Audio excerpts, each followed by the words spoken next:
sobre todo verlos a muchos de ustedes tan emocionados porque Hellboy está de regreso.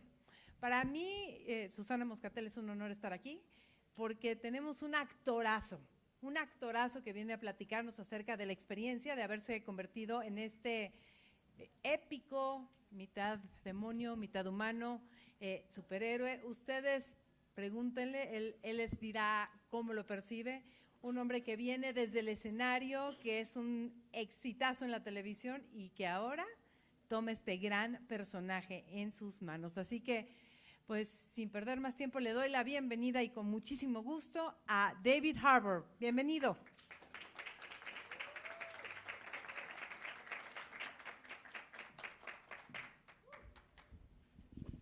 Hola, ¿cómo está? Hola, that's the extent of my Spanish. There you go. But don't worry, we'll do it for you. Welcome, David. Thank you. Good to see you again. Thanks for having me. And we're very happy to have you here. So I'll do the first question, and then I'll let all of my colleagues do theirs, because there's a lot of questions here. You want the fire closer? No, I just want to see you. I'm having trouble. Yeah, I want to see you too. So How would I do that? that's There cool. you go. There That's we go. perfect. Yeah, Okay, we'll look see at each that. other this way. Perfect. Look at that. Isn't he a gentleman? No es un caballero, caray. There you go. What, I'm a caballero what? Hold on, I need the translation. Gentleman. Oh, gentlemen, I like Yes, that. All right. That you are. And we are really happy to have you here and to see you become Hellboy. We had a little talk a few minutes back, and I find it amazing the way that you can just transform yourself into so many different things. I've seen you on the stage, I've seen you on TV, and suddenly you become this epic and lovable but scary character. So you're a lot of things at the same time. Yeah. As an actor, how do you do that? What's your process? Thank you. It's very gratifying that you think that.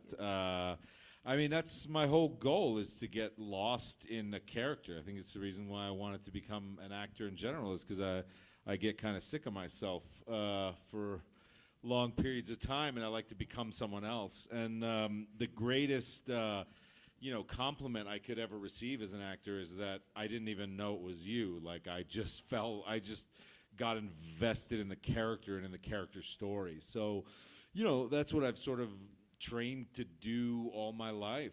I've done, I've been lucky in my career. It's like, I don't think you guys had heard of me till Stranger Things when I was like 40, but like I've been around a while.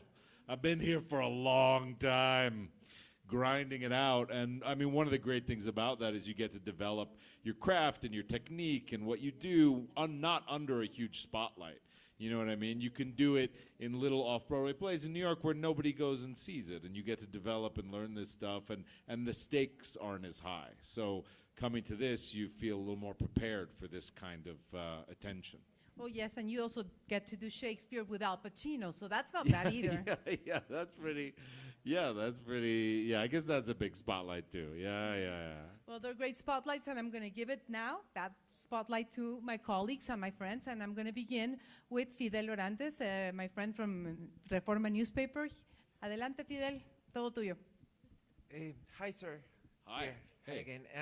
I want to ask you first, how was working with Mr. Marshall, because it was his coming back to movies in a long time, and also if you can talk with us about your workout to become Hellboy. Yeah. So Neil was really a great choice for this movie for a couple reasons. Like, first of all, he's a great horror thriller director. Like that movie, The Descent, when I saw it, I thought that was just almost like a perfect movie. And it's also a bit of a scrappy indie movie. And I think that we wanted this to have a little bit of that feel as well. We wanted it to feel a little bit more scrappy and indie in a certain way. And Neil does the scares and all that stuff very well. And also the fact that he was sort of coming back to movies, and I myself, haven't been the lead in a movie. We were both kind of hungry. And I think that bonded us as well, was like, we were like, let's work really hard and let's make something really fun for people. And, neither one of us really are in a position to phone it in. So it was really great. In terms of my workout routine, as you can tell, I have an amazing body. It's really extraordinary. I really want to preserve the myth that that is my body.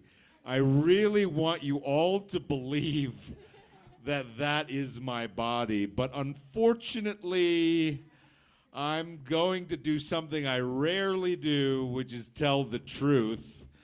That is not my body. That is a suit. But I did do a lot of training for this movie. I had to get very strong and very big. And underneath that suit, I'm just even more ripped, which is the tragedy. But no, I did a lot of training for it to get very strong.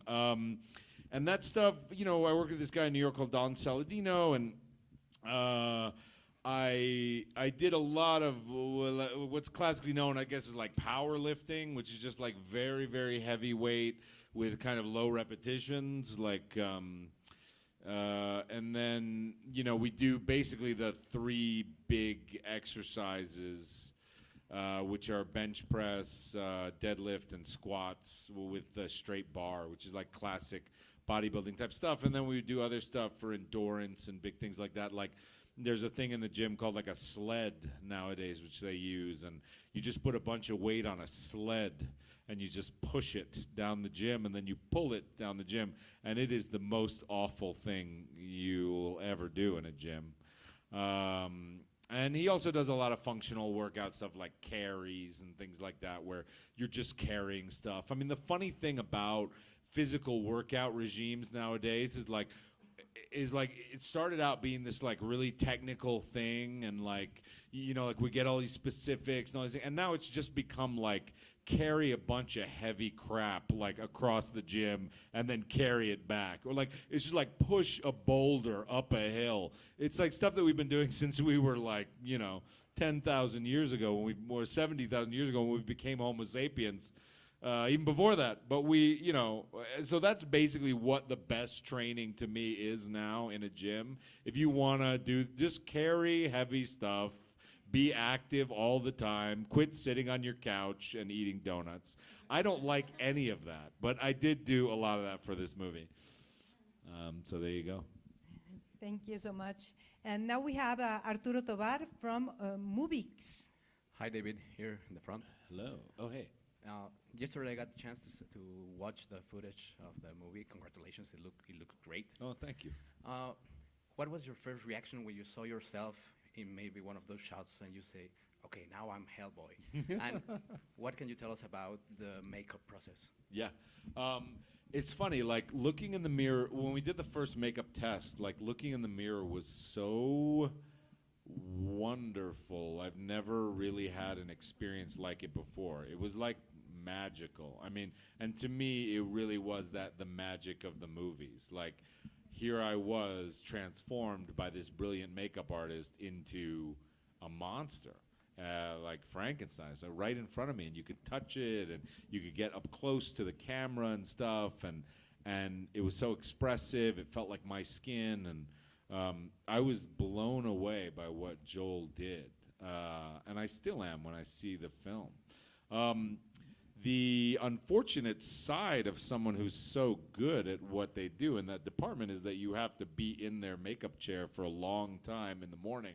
So when we started, it was like 3 hours in the morning. We would, basically what happens, I'll go through the whole thing. It's like he prints out this mask, the latex mask, and it's a full latex. Actually, the funny thing is, the one for the Beast of the Apocalypse, which I am there, is a different mask, and it highlights different things. When he becomes the Beast of the Apocalypse, his face changes a little bit. It gets a little bit more like Abe Vigoda. He gets a more pronounced like lip and a more pronounced chin, actually, even. The brow is more pronounced as well, and the cheekbones are more angular. But in general, I don't think we have a picture of the other thing, but in general, what they do is he prints out a mask. Oh, I'll go through the whole thing. So I show up like 3 in the morning. We're shooting at like 6:30, let's say. So I show up at 3 in the morning, and I go into this thing, I get coffee, and then I go sit in his chair. And the first thing they do is they put on a like helmet type apparatus that attaches to my skull that has two large magnets here for where the horns will eventually be. And then they print out a mask, and I like lie back. Oh, I think the first thing they put on are the ears. And the ears are great. They have these like points to them, like a gargoyle. You rarely see them in the film, but it's just those little details. But they put on the ears, they put on this skull cap, and then I lie back and they apply the mask. And it takes, the mask is the longest period of time. You're lying there, and I just put my headphones in, and I kind of doze off a little bit. And both Joel and Heather, these great makeup artists, like little ants, just like apply glue to my face and glue the thing, for hours. And then when I get back up, I see it's all applied. We start to apply the neck, and then the body, and then the hair, and then the teeth apparatus, and then eventually the eyes.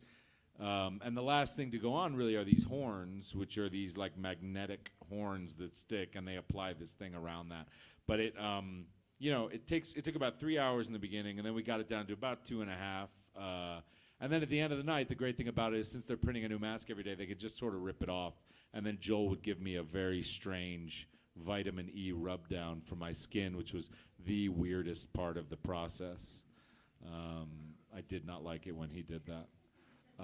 But yeah, that was it. I mean, it was a very involved process, and I he did such a great job with it that it was actually very easy. It's a very terrifying thing though to have to do that every day. And as you get halfway through the process, you're about 35 applications in, which is like a month and a half of daily, every day doing this thing. And you do have these days of you walk in and you're like, I can't do it anymore. I can't do it today. I can't do it. And they're like, you can do it. You can do it. And you just breathe and you sit down, and then it gets good again. But Joel was really amazing and really almost, he's almost like 50% of Hellboy. So he's an amazing guy. Well, now I have Adolfo Lopez from El Sol de México. ¿Dónde Here. estás, Adolfo? Here. There you go. Hello, David. Hey. How was prepared this new Hellboy, having as a precedent previous work of Guillermo del Toro?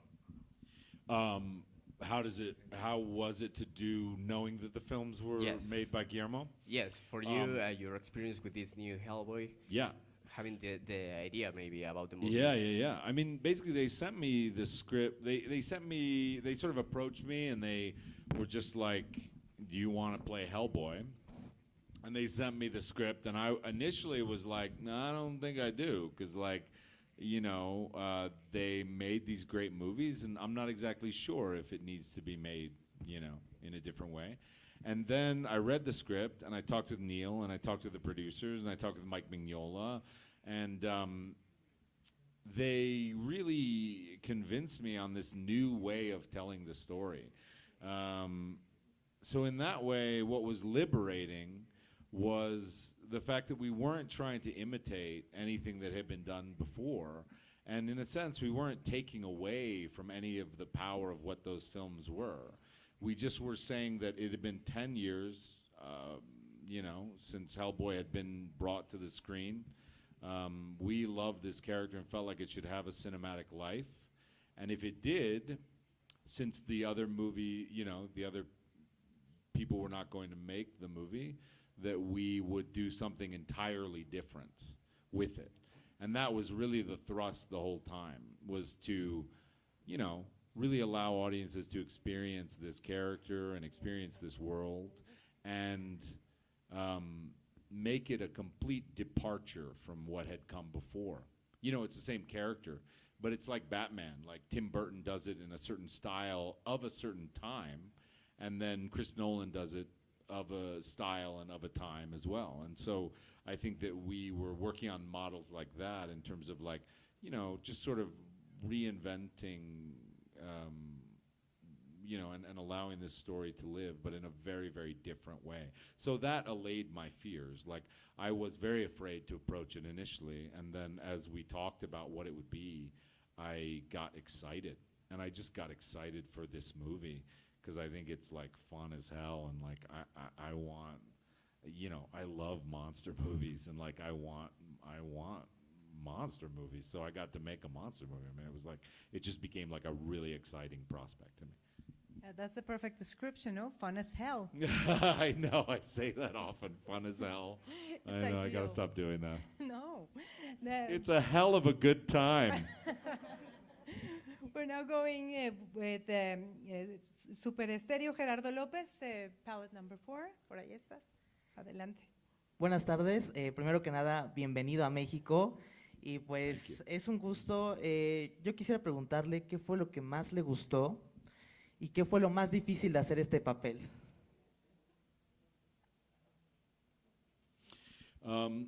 So what did I enjoy the most, and what was the most difficult about playing? Difficult about playing this character. Es correcto. I guess I enjoyed the most, like what I always enjoy about characters the most, which is the deep psychological issues that he struggles with, which, you know, I can identify with a lot. Like, he basically struggles with identity. Like, he struggles with the fact that he is predisposed and destined to be a certain thing, which is the beast of the apocalypse. And he doesn't want to be that. And so he feels like maybe his conscious choices can define him as a different man, or beast man. I'm going to call him a man for the sake of brevity. But so I think that to me is something that's very interesting, because I have certain proclivities or certain beasts within me, certain thoughts, certain feelings, certain emotions that are uncontrolled and contained and wild. But I feel like it's really my behavior and it is my conscious choices that define me as a human being, not this weird stuff inside me that I think everybody has. And so I love that idea. The other thing is, I do feel like there's a bit of a devil's bargain. I'm gonna say it again, make the joke. But there is a devil's bargain in terms of giving up a piece of yourself that is intrinsic to you to become something else. It's not all positive. Like, you do have to give up, he does have to give up something about himself. Like, he'll probably never have a romantic relationship, you know, in his life. He lives as a self, you know, a self-annihilated being in a certain way. He gives up that piece of himself to preserve humanity, because the only person he could really be attracted to would be another monster, I imagine. He's just genetically predisposed that way. So it's an interesting concept of, like, are these things that we want to cut off about ourselves? Are they our real selves, or are they the things that, you know, or are they good things to cut off about ourselves? And in that way also, you know, his place in the world of, like, how he fights against people that are his brothers and sisters genetically for a group of people, human beings, that are not that fond of him and show up with pitchforks and torches whenever he shows up. And that conundrum of killing your own kind was very interesting to me as well. But that, to me, is the most fun part of acting, is like to get to really analyze these metaphors, this psychology, this deep stuff, this myth, this archetype, these great stories that we can all talk about, and we can mull over how they help our lives, or, you know. So that's the really fun part. And the not fun part is lifting all the heavy weight and then going and rolling around on the ground and breaking your toe and, like, your knees giving out because you're so tired. I'm not that physical of a guy, to be honest. Like, I'm just not that I've never been into sports. Like, I'm just kind of a nerdy guy who likes to sit at home and, like, read a book and play a video game and stuff like that. But so the physical stuff is very, very hard, and that was, like, the hardest part. Yeah, that's it. Great. So now we have Jaguar Nogueda, Eduardo. Adelante, por favor. Hello, David. I hope you enjoy your stay in Mexico. And what did you feel working with the rest of actors and the production team? With the rest of the actors in the production team? Yes. Thank you. I love Mexico. I don't get to stay here long enough, actually. I like flew in yesterday morning. I have to fly out tonight. But I love Mexico. When I was in my 20s, I came down here, Mexico City, and then I like got a car from a dude at the airport who just like gave me his keys. I gave him some money, gave me his keys. He was like, meet me back here in 3 weeks. I was like, all right. That was awesome. I was like, Mexico's awesome. And Mexican people are awesome. This was what it was like 20 years ago. I don't know if it's still like that. But I grabbed his keys and I just drove out to the coast. We like Zihuatanejo and then like all the way down to like, you know, Puerto Escondido and like Zipolito, all these beaches, and then over the mountains and into Oaxaca and like, and we just like drove all these little towns and all these dogs, these packs of rabid dogs roaming the streets in the countrysides of Mexico. My Lord. And the pigs in the middle of the street. You're like driving down the street and there's the biggest pig you've ever seen. And you're like, please get out of my way. I have to drive down this street. But they don't. I love this country. I love the people. I think, you know, so I love it here. I wish I could stay here longer, but unfortunately I have to run around and go somewhere else. But so far, you know, being in the hotel for a day and a half has been great. What was the question? Oh yeah, okay. I just went on my Mexico like rant, like my memories, like my 20s in Mexico. I forgot the question. The question is, what was it like working with the other actors in the production team? So the other actors were phenomenal. So Ian McShane plays Broom. This guy like is one of the greatest actors of all time. I mean, when he signed on to do it, I couldn't believe it. I know he was famous before this, but I was introduced to him in Deadwood, and like that performance of Al Swearingen is an unbelievable. It is one of the greatest performances of all time. I mean, I'm awestruck by that guy. And so when he signed on to do it, I was just terrified and intimidated, and he was so nice to the point where I had to like get away from him because we'd be backstage like before we shot stuff, and I have to be pretty angry with Broom. There's a lot of angst with me and Broom, and he would just tell these stories. He's a British guy, oh David, like, and I'd just be like, I have to get away from you and just go sulk in my room. He's like a lovely guy, such a good actor. I loved working with him. Sasha Lane was terrific. She's such a sweet, delicate soul, and I think it shows through in all of her work. Not delicate, she's also strong, but like this creative soul. Like she's a true artist in the weirdest sense of the word. I remember like we were going, I don't think she'd mind but we were all going a little crazy being in Bulgaria. We didn't speak the language. None of us we were just in the hotel going crazy, and she started painting bags. She found like a bunch of canvas bags and just painted them, and in her room was just like hanging all these bags of just her paint. So, but she's just an artistic, like she's just constantly creating. She's lovely. She has such a beautiful presence. Daniel Day Kim is the most handsome man I've ever seen, and I love him. Such a physical, strong actor, strong presence in the movie. So lovely to work with.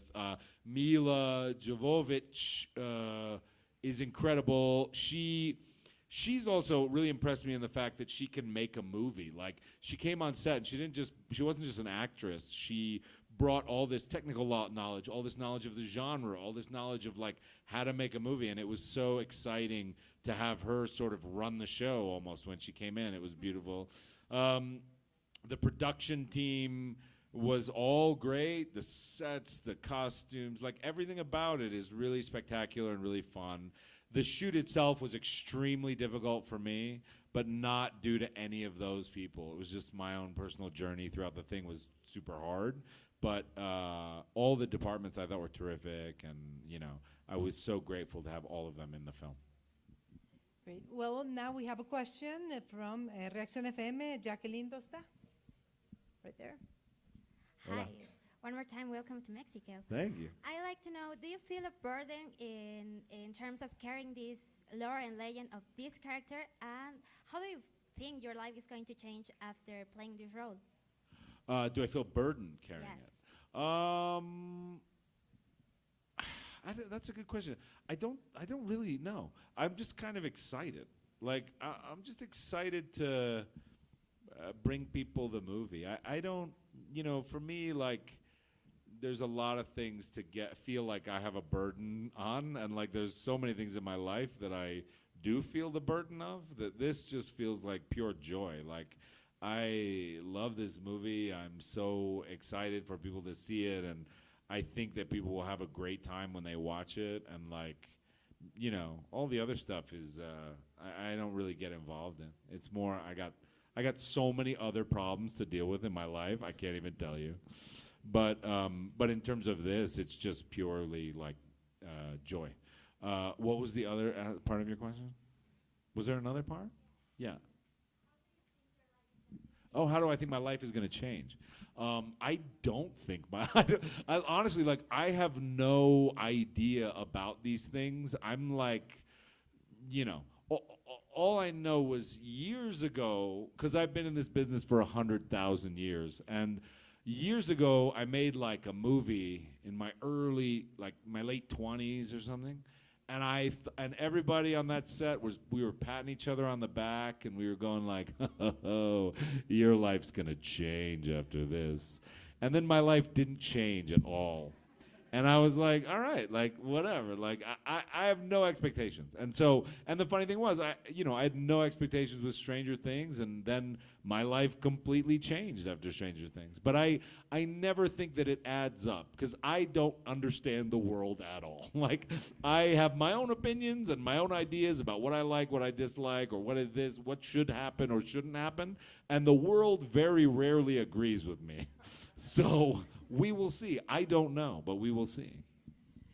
Well, now we have Andreida Denigri from Geekbox. Hi. Aquí. Oh, hey. Hi, David. Hi. You have many projects in your career, but the first that launched you to the fame was Stranger Things, right? So I want to know how was the casting for Jim Hopper, and how was the casting for Hellboy now? I mean, how do you feel in that moment, and how do you feel now?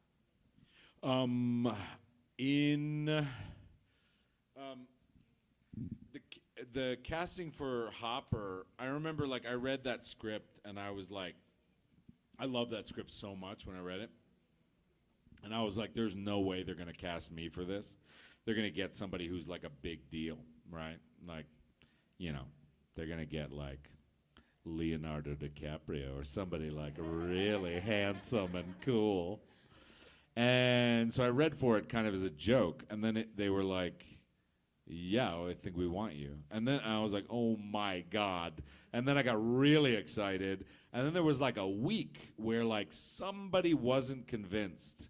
This is the thing that they don't tell you in these auditions. Like there's a bunch of people weighing in on this stuff, and like there's certain ones you have to convince and other ones maybe you don't. But there was one person who wasn't convinced, and it took about a week of me, and I was like tearing my hair out. I was like, and then I think about it now, and I think about how much I wanted it, and then I think about how it became such a zeitgeist, and I think about me as an actor having not got it, having to watch Leonardo DiCaprio play Jim Hopper in Stranger Things, and me looking at the posters on the buses and being so angry and so sad. But it didn't happen that way. So I got it, and it was like, and that was like, I think that might have been one of the most exciting moments of my life, because I didn't even know that it would become a thing, but I knew that I loved it, and I really wanted to play that role, and so that was super exciting. And then the Hellboy casting process, again, like, things changed as a result of my work on Stranger Things and a result of playing that. And so Hellboy, they just called and they were like, you want to play Hellboy? There was no week where they were like, one guy isn't convinced. They were all convinced. And I was like, wow, that's great. So again, it was another thing where it was like just thrilling to be able to like tell these great stories in these big ways. And I haven't had this opportunity for the like 20 years I've been working to be, sort of given this respect in a certain way. And it's just like a beautiful feeling, because as an actor, I mean, for so long, you're just like, going into these casting rooms, going like, "Please like me. Do you like what I do? Is this okay? Will you do-" And then finally, people are like, "Will you do this?" And you're like, "Of course." So it's it was very, it's very gratifying to be approached with like really fun stuff to do and to just be approached with it as opposed to having to read and audition and stuff. Ok, ahora vamos con tu radio online. Es Bernardo Soto, que se encuentra en la De este segunda lado. fila, second row. Retomando dos cosas que has mencionado, de repente la preparación física que tuviste y tu tiempo en México, de repente vemos en los trailers y ayer pudimos ver una escena en la que estás a punto de subirte a un ring de lucha libre. Si nos pudieras contar algo de eso y lo que hablaste con Mike Mignola, que es el creador del personaje, o sea, que es uno de los creadores de cómics más queridos, más importantes y más respetados. ¿Cuál fue esa charla? O sea, de él te presta a su hijo para que tú lo interpretes. Yeah, yeah. So the first question is about the Mexican wrestling scene. That was so fun, and that's like almost direct out of the comics, There, and so I was so excited to do that and play that whole thing. As I said, like it was hard. It's a hard thing to do, to wrestle. I didn't realize that. I thought it was all, whatever. But it's hard. Like, you're running around. We were slamming into each other. We were, like, doing all this crazy stuff and tying each other up. But it was, so it was really, really hard. In terms of Mike, he gave me his son to play, to interpret. And it was a great responsibility. And he really wanted me to do it at first, but I think throughout the process, I don't know how he felt. I think we all go through buyer's remorse to a certain degree. I think he was a little bit conflicted. And then I did, speak to him after he saw a final cut of the film, and he was really happy about what I did with it. And that, to me, was the biggest opinion that mattered the most to me, was because he did create the character, and I didn't know. I did my own stuff with it as well, and he was really, really happy with my performance, and that was just so gratifying. That and in terms of the conversations that we had about the character, I mean, I talked to him a lot about the origins of Hellboy and like where it comes from in him, and I got some insight into. I think he's spoken about this publicly, about his father, and I think Hellboy has a lot of his dad in the thing. And Mike speaks very eloquently about his dad and about, what he was like as a man and sort of why this character what he put from his father into that. And that was very moving to me. And I really, that's where I learned the most. It's almost like I learned about the character, but I also learned more about Mike's relationship to the character, which gave me a whole new depth to understanding the character, if that makes any sense. It was less important about what he said about his father, but it was the way he talked about him in terms of this particular character that gave me tremendous insight into what he wanted highlighted about him, or what he struggled with his father, and what he loved about his father and all these things. And that's what I wanted to bring to the screen, was that tension. Thank you, David. Nos está empezando a correr el tiempo, así que vamos, creo que con la penúltima pregunta. Geek Club, Joshi Álvarez, por favor, adelante. Hola. ¿Cuál fue el mayor reto que tuviste al interpretar el personaje y qué diferencia tu Hellboy de la adaptación pasada de Guillermo del Toro? The greatest challenge, sort of as I said, was the physical nature of it. There was also this challenge of like being in this getup is like, first of all, they don't let you get in it because it takes like 4 people and a tremendous amount of money to actually apply it. So you can't rehearse in it. Like we had 1 camera test before we shot, and then the next day we were shooting in it. So to actually rehearse in this thing, I couldn't. and I need to work on a character before I do it.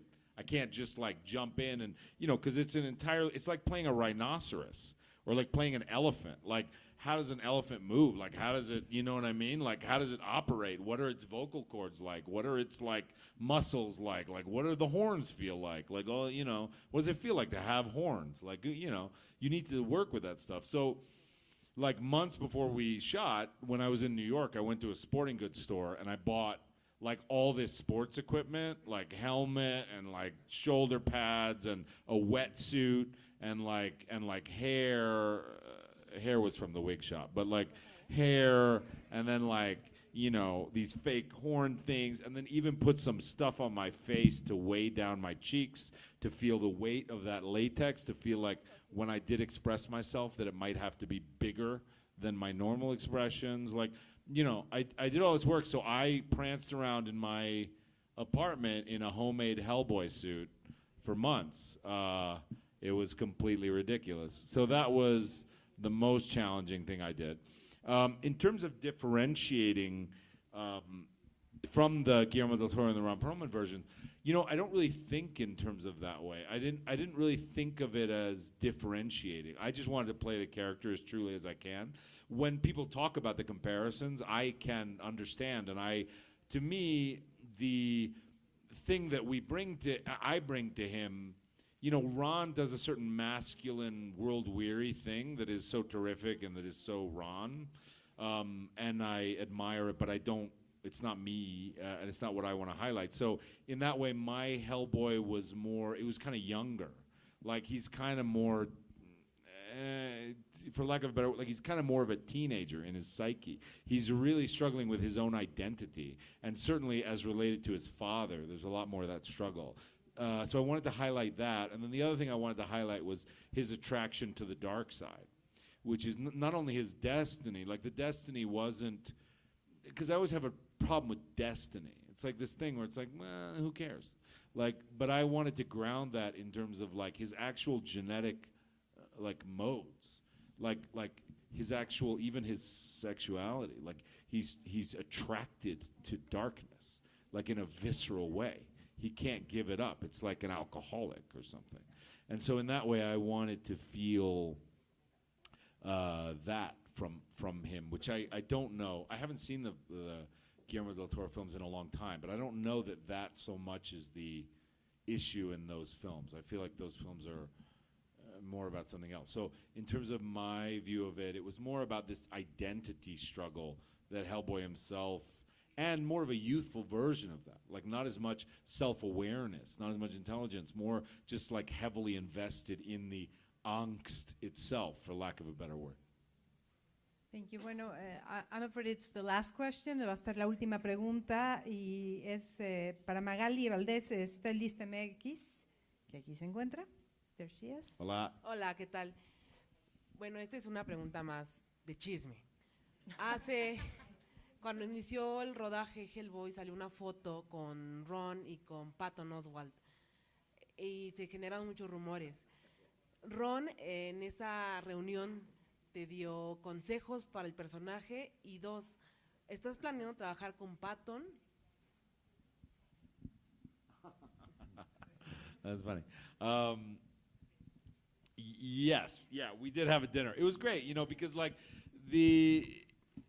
it was a little bit weird the way things played out there was like some Twitter stuff and there was like all this weirdness, and I hate all that stuff. And I hate the fact that we're all artists and we're all in it for these great reasons, and I don't know why we have to sometimes make the world a hell by like creating this drama and this weird, this weird drama amongst us, where I'm like, man, we got so much drama in the world. Like, we got climate change. Like, we got drama that we can focus on. Like, why do we have to create these worlds of drama? And so one of the beautiful things was that Ron and I were friends over Twitter, and I reached out to him, and I said, look, this is a weird thing. Like, I'm, stepping into this thing, and I just want to tell you that I love your work. I think you're an incredible actor, and you were incredible in this role.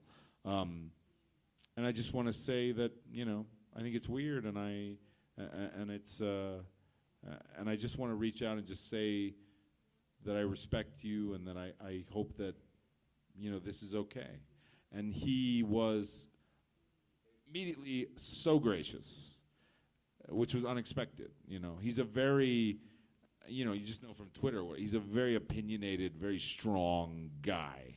And so I was like, you know, I'll open myself up to this. And he was immediately so gracious. He was like, I really love you as an actor, and I think you'll do a great job. And, you know, things in the film business can be weird and whatever. And then, you know, Patton and I are buddies, and I was like, you think we can get Ron Perlman to go to dinner with us? And so we kind of arranged this dinner, because I just wanted to, mainly too, I just wanted to meet him, like as a fan of him. And we did. We went to this dinner, and it was, you know, it was sort of pitched as this date, like passing of the torch dinner, and it sort of was. But it was more just like three people that respect each other. I mean, I very much respect Patton, and I very much respect Ron for not only their artistry, but the people they are in the world. And so it was just great to get have dinner with them.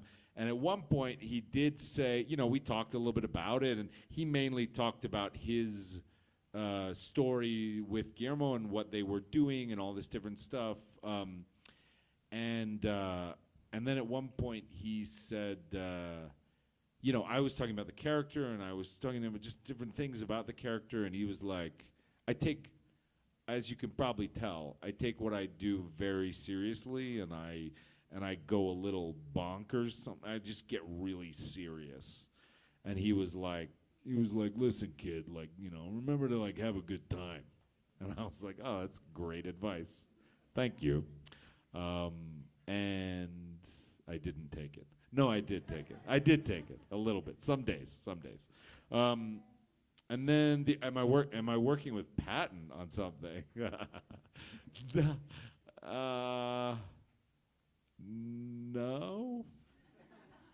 But like I would love to. Maybe next week. I don't know yet. I love that guy. That guy's so special. And you know, he's such a genius. Like, he's such a specific, unique talent. So if I could find anything to work with him on, I would love to work with him. But I don't, there's nothing today. But that's a great idea. So now I'm going to try to find something.